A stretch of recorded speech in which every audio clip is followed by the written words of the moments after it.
சின்ன முருகைய சிங்கார முருகைய சின்ன சின்ன முருகைய சிங்கார முருகைய கொஞ்சி கொஞ்சி தமிழ் பேசும் செந்தில் வடிவேலனவ கொஞ்சி கொஞ்சி தமிழ் பேசும் செந்தில் வடிவேலனவ சின்ன சின்ன முருகைய சிங்கார முருகைய கொஞ்சி கொஞ்சி தமிழ் பேசும் செந்தில்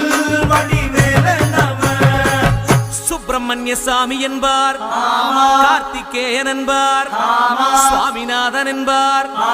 முக அமுதன் என்பார், பாலசுப்பிரமணியன் என்பார், கருணாகரன் என்பார், கதிர்காம கந்தன் என்பார், கதிர்வேல சுவாமி என்பார்.